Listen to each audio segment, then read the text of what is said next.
What's up, gamers? This is that PlayStation Gamer coming to you guys with a brand new video. Holy shit.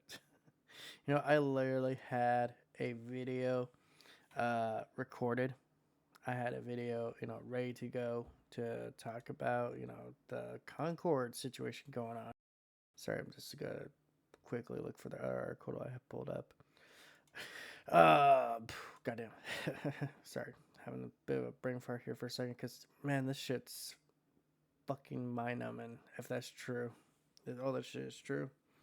Concord could have cost $400 million. Believed it was the future of PlayStation. Allegedly Sony's most expensive first party game ever. We promise we won't. We're not trying to rub it in, but Concord is such a historical flop that some of these stories simply cannot be overlooked. Speaking of in the latest episodes, the Sacred Symbols veteran ex-reporter Colin Moriarty said he has spoken to a developer of the first-person shooter and claims the game will cost approximately $400 million, making it the most expensive PlayStation first-party project ever. That's astounding and bordering on unbelievable if the number is accurate. So we're going to check out the video itself, the clip from Sacred Podcast. Shout out to them. Great fucking podcast. Fucking love Chris Reagan and Colin Moriarty. I actually don't know who this guy is, but he's pretty cool too. So let's listen to what Colin is saying because, guys, if this is true, I am like in utter shock. I'm going to ever talk about this game again. No one Because wants who to really talk gives a about shit? it. However, and I don't do journalism really anymore, as you guys know, and we talk about this a lot. I was a journalist at one time, and I used to break a lot of stories, and these days I don't really grind like that. So the stories that I break these days are usually always people coming to me. And someone who worked on Concord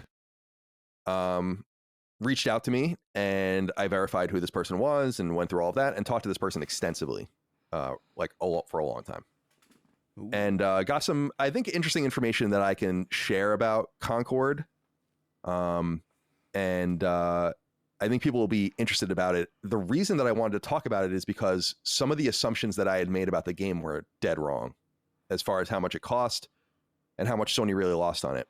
So the big thing that you really need to know here about this is that Concord cost about $400 million to make. Oh my God. And the story goes that Concord, by the time Concord was, so in the first quarter of 2023, Concord had basically entered an alpha state. This was before Sony had even purchased the team. But Sony had been working with Probably Monsters, and which was the original owner of Firewalk and Firewalk, probably since late 2020, maybe 2021 at the latest on Concord. The game was in development before that. Up to the point that the game went into alpha state, they had already spent about $200 million on it. And it's unclear how much of that money is from Probably Monsters and the original investors into the game and how much of that money was from Sony.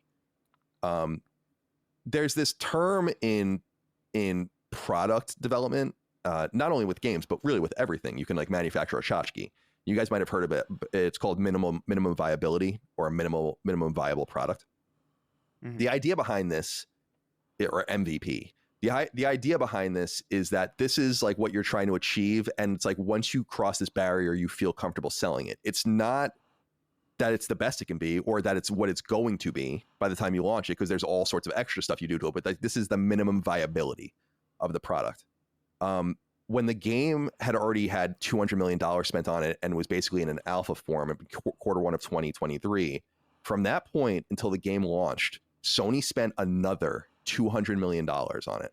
Christ. The scuttlebutt behind the scenes about Concord is that the game was in a laughable shape when it was shown, and basically like when the alpha was ready to go. And so to clarify here, Sony looks at this game. It's already cost $200 million, and it's a laughable shape. And they think 200 million more, that'll fix it. And like I said, I've said before, I don't think the game, as core was necessarily bad. Like fundamentally, the game worked. the game was a video game, just happened to be a very bad one or a very mid one, as some kids say. And it's like, this is this is proof of anything. Sony just overcompensates with throwing money at the problem. Oh, hey, you don't know how to fix this, bug that's going around? Here, get like one of the most expensive developers from other team to come in and help out. Oh, hey, you guys don't have the proper marketing material? Boom, throw up like $100 million at the marketing. Like, oh my god.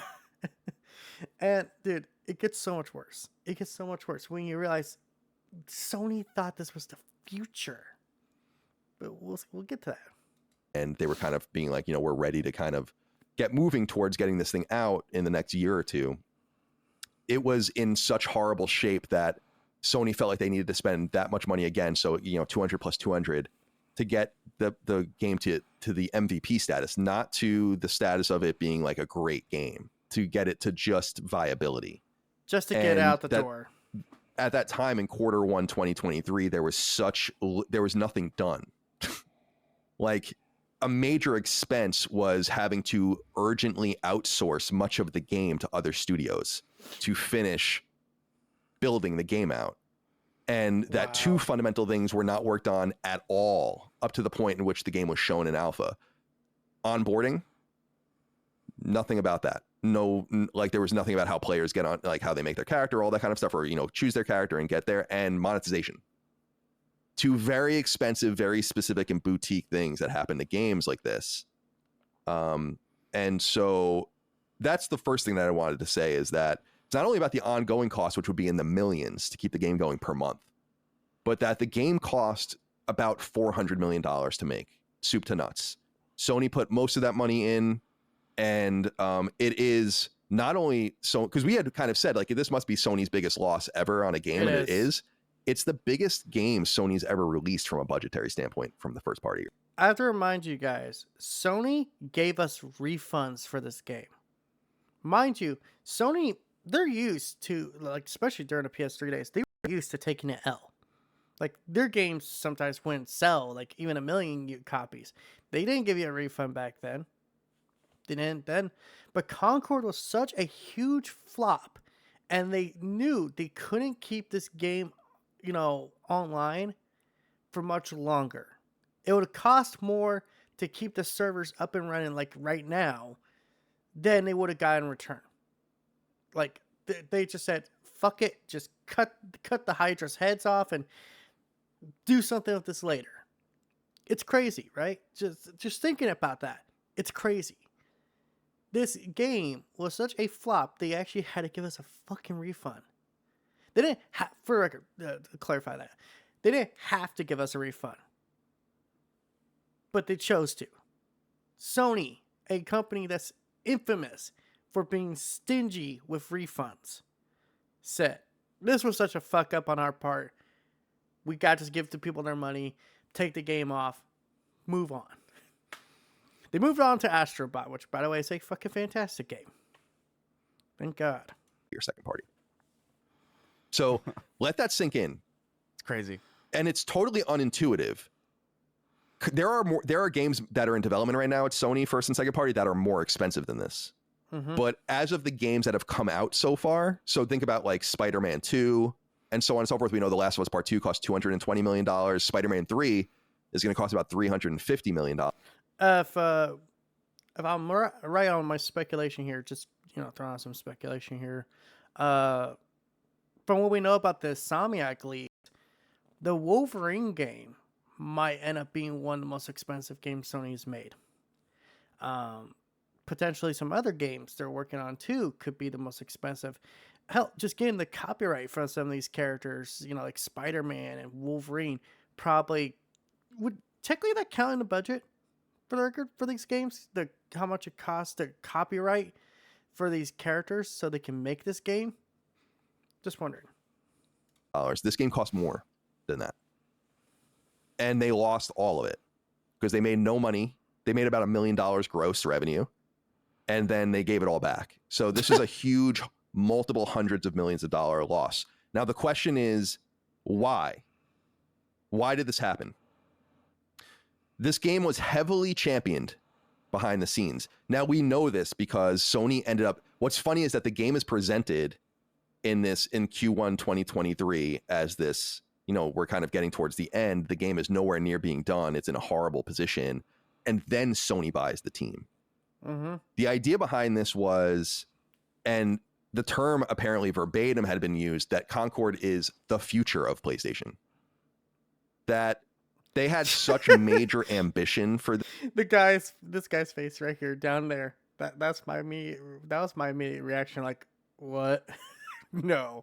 So the future of PlayStation isn't Last of Us. It's not God of War. It's not Astrobot. It's not even fucking Twisted Metal TV show. It's fucking Concord in Sony's mind. Dude, no. No.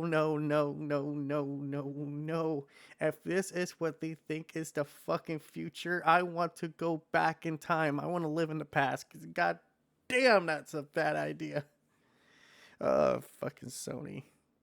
It's so funny too when you think about this.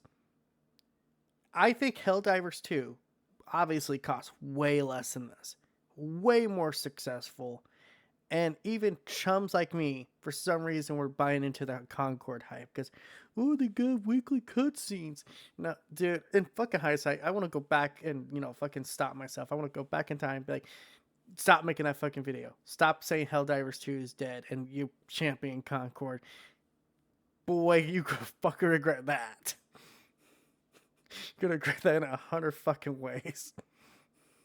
This game, that it was referred to internally as a Star Wars-like project for Sony. That it can be repeatedly revisited over and over and over again, not only in cross-media, but in what we were seeing. We've already kind of seen little bits of it. So the weekly story vignettes that they were going to release, and then, of course, the inclusion in Amazon's Secret Levels anthology, that's like just scratching the surface of it. Ironically, the game was codenamed Chaos behind the scenes. And a major thing about the game is that there was, and I think we can kind of get this vibe from just the nature of the people making it and kind of the way the game reads and all that, a toxic positivity vibe. Mm-hmm. You weren't allowed to say anything, apparently internally, about this game. What? About how, like, something's wrong with it, character designs are not right, and so on and so forth. They really, truly believe this was Herman Hulst's baby, apparently. And he internally was himself a massive champion of the game. Okay, yeah, okay, man. Can I take back everything nice I said about Herman Hulst now? Oh my god. This was his child, huh? Well, not like his actual physical child, but like this was a project he was proud of. Herman, no. Go fuck off. Go fuck off into the fucking sunset. Fuck you. Can I please get Sean Layden back? Please, for the love of God. Okay, freaking, you can put the shit. Oh, what's the guy's name? Who's like in charge of the indie projects? Put him in charge of first party. Because right fucking now, I hear that and he thought Concord was like the future PlayStation. Fuck you. Just that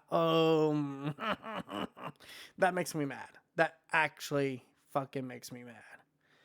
And it's just like, Jesus fucking Christ. This is not good. This is not. Just holy shit. This is bad. I know I keep saying shit like that, but it's like this is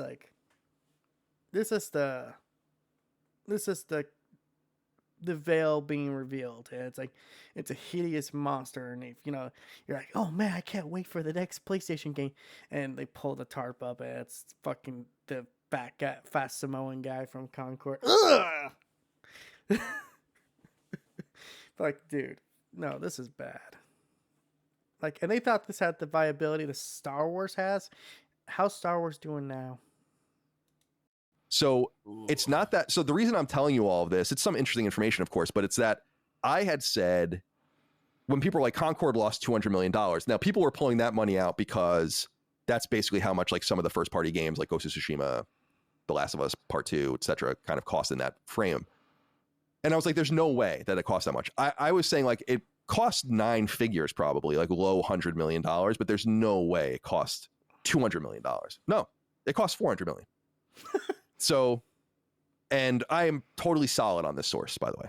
So that's why I'm willing to share it with you. Because again, I'm not really a journalist. So yeah, the big things to take away: $400 million loss. The game was in horrible shape as of 18 months ago before release. Not even monetization, no onboarding, most content not even there. The game was in such bad shape at that point that they spent the budget of it again in urgent outsourcing to get the game finished from all of these different angles over an 18-month period. Internally, the game was considered part of the future of PlayStation with heavy cross-media references and a system of toxic positivity surrounding it that didn't allow anyone to meaningfully change the course of the game. See right there. That's the thing I probably have the biggest problem with right there. Period. Is the toxic positivity. Oh, guys, hey, we're all working on this game. You know, we're all special little snowflakes here. So, no, guys, you can't say anything bad about the game. Yeah, I worked at Naughty Dog for 10 years, and yeah, I can tell you right fucking now this game's could be a flop. Well, now, see, you can't say stuff like that, because that will hurt someone's feelings. Yeah, but I have more experience than, like, all of you guys combined, so you probably should listen to me a bit. Okay, well, what game were you responsible for launching? I helped with The Last of Us Part 2. Just saying. Also, Uncharted Lost Legacy. Oh, just saying. Well, those are not live service games. They're not the future of PlayStation. If this is the future of PlayStation, I have some serious fucking concerns. Like, I hate the idea that you can't speak up and say, hey, maybe something's not clicking here. Maybe we need to pull back and ask ourselves, what the fuck are we doing? Like, any good creative will tell you, we develop tunnel vision. We see these projects as these big noble things. Any fucking game developer will tell you, like, they don't think they're making the worst game ever. They don't think they're making the biggest flop ever. They're thinking they're making the most ambitious game they can make. And when you can't, counter that with some reality check-in, there's a serious concern. You need that counterbalance. Listen, this sounds so fucking weird to say. Sometimes in life, you need some negativity to balance out the positivity. It's all about balance. It's not about one side being the dominant one. It's about finding that perfect balance. You need that in your work and you need that in your life. You need that balance. And when everything is super positive and there's like no negativity, no one's criticizing you, you don't know what you're doing wrong. So, yeah, this is a fucking recipe for disaster. And I pray Sony's listening to the fucking audience. Look at what's happened with Astrobot. That game is getting universal acclaim. Second best-selling game on the UK charts the month it came out. Not number one, but number two. Concord was selling so badly that PlayStation Plus games, PlayStation gives out for free to everyone, was outselling them. Sony, you need to fucking read the room. You need to, no, fuck it. You don't need to read the room. You need to pull the fucking headphones off and listen to what everyone's telling you. Fuck the live service. Make the games that you are known for. And also, don't fucking be afraid to tap into those older IPs that you didn't nurture. We'll fucking nurture them now. What's stopping you now? What's stopping you right now from making a Jack and Daxter game or a Jack and Daxter TV show? No, plain fucking people would love that. But then, on top of the Concord shit pile, I figure I talked about this real quickly. Concord dev could close after director of the PS5 PC disaster steps down. Basically, people, staff refreshing resumes as I cannot talk worth of shit today. as they anticipate job cuts. So basically, it sounds like, according to sources from Kotaku, developers feel like they're stuck in limbo. And last week, the director Ryan Ellis told staff he would be stepping down as director and moving into a support role. Basically, sounds like he's being told, "Hey, man, time to go." Like, it's like kind of one of those things, like you took a lesser job to eventually, kind of be put down.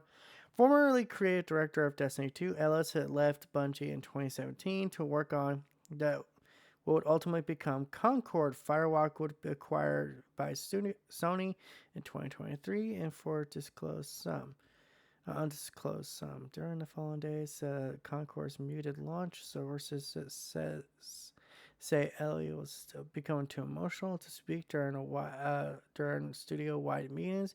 The first-party developer currently employs an estimated 1,050 to 170 staff. So, yeah, and it sounds like they're anticipating some massive layoffs. Would not shock me. Now, this leads into the question, should Sony shut down Firewalk? I say no. And listen, I know that's going to sound controversial here. But the reason I say that is because I am a firm believer in second chances. Yes, you had a huge fuck up. 100%. You need to own it. Own it. You made a fucking mistake here. Work on a smaller scale game. Really put your passion behind that project. And if that game does well, maybe you stick around. But if that game flops, then you need to go. But no, you don't get $400 million for a budget. I would say fucking give them like $200 million. And that's it. Like, dude, that's it. That's all you get. So you spend your fucking money wisely. You need to step up, not step down. Funny enough, as one of their people step down. But yeah, I've always been a firm believer in second chances. But man, it's hard. But sometimes you just gotta stick with your principle. So yeah, that's all the news about Concord. It's just been a unmitigated disaster, and Sony needs to really reevaluate themselves. So until next time, guys, this is That PlayStation Gamer signing out. Hoping y'all like and subscribe and comment to this video. The YouTube algorithm BS totally did out of sync. Like I said, I've been recording for too long. Bye.